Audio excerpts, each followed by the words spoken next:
Paul, it seems like we've been talking about how dry it is. We can see how dry it is, but now we can really feel it too. The throats are scratchy, just feels dry, and it sounds like we're going to get some relief. We are. There's going to be some more moisture in the air, not in terms of actual rainfall. I think we're past the point in the season where we can really hope for that, but at least we're going to get some more moisture in the atmosphere overall, partly courtesy of the onshore wind returning. This is the view from Mount Tam. This is the camera we were using to track that grass fire near San Rafael yesterday. Now we're just using it to track the fog. I like this a lot better. You can see it spreading in. There's downtown San Francisco in the distance, and you can see that fog from space as well. Let's check out the satellite perspective, and there's that little finger of fog poking right through the Golden Gate and aiming itself towards the Berkeley Hills. We're also looking at quite a bit of fog along the coast. It was really tough to shake throughout the day, and this is going to spread back across the bay as we head through the rest of this evening and overnight tonight. There it is from Salesforce Tower, looking towards Sutro Tower, which is still in the clear for the moment. It's a fairly shallow marine layer for the moment, maybe about 1,000 feet deep, but that's going to become thicker and thicker as we head through the rest of this week, allowing temperatures to cool off more and more. They have not cooled off yet. In Concord and Livermore, you're still in the low 90s right now. Upper 70s, San Jose and Santa Rosa. You felt some influence of that stronger onshore wind today, but your temperatures are still above average. Around the bay, quite a bit cooler. Only 59 degrees downtown, 64 degrees at the moment in Oakland.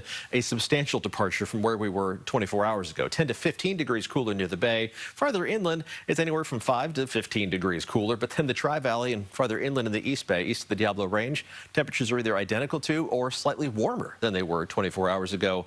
A wide range in temperatures across the Bay Area right now. The onshore wind is still going to be with us tomorrow, but it's not going to be that strong yet. Strong enough to keep the cool air locked in place along the coast and around the bay, but not pushing it all that far inland just yet because that wind, again, only about 10 to 15 miles an hour for the strongest gusts by noon.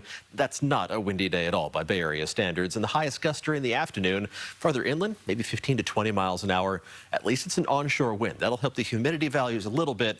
It's still going to be hot east of the Diablo Range, but temperatures are going to start to back off for other inland portions of the Bay Area tomorrow, a trend that'll be more noticeable as we hit the end of the work week Thursday and Friday. Temperatures tonight dropping down mostly to around 50 degrees, a little bit warmer the farther east you go, but this is a very normal looking temperature map for the middle of May. High temperatures tomorrow, well, all over the place once again. Probably cracking 60 degrees in San Francisco, but not by much, a couple degrees below normal. A few degrees above average for Oakland, and then a good 10 to 12 degrees above normal farther inland, once again into the 80s. So let's zoom in for a closer look. Right along the coast, high temperatures in the upper half of the 50s, quite a bit warmer around the south end of the bay. Upper 70s and a few low 80s, with low to mid, even a few upper 80s in the Santa Clara Valley, including that 84-degree high temperature in San Jose.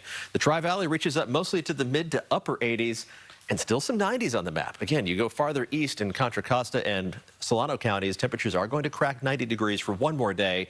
I think you'll back off a little bit by Thursday. High temperatures around the bay, low 60s for the city with upper 60s to around 70 degrees on the east side of the bay. And it gets warmer as you head farther inland in the North Bay, but maybe not quite as warm as other inland portions of the Bay Area just because that marine air is going to be a little more efficient at draining into those North Bay valleys.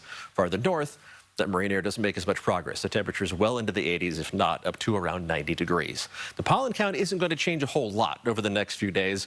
We're past the peak of pollen season, but there's still plenty of it in the atmosphere. We're going to be on the high end of the medium category all the way through the first half of the weekend with mulberry, oak, and grass pollen, the top 3 on the offenders list for the pollen count. Temperatures are going to continue cooling off inland down to near normal by Saturday and Sunday. We'll see a mix of clouds and sunshine over the weekend. Probably more clouds on Saturday, even an outside chance of a little bit of mist or drizzle around the bay for Saturday. I don't think it's going to amount to anything measurable, but anything in terms of moisture is very, very welcome at this point, even if it's not actual rain.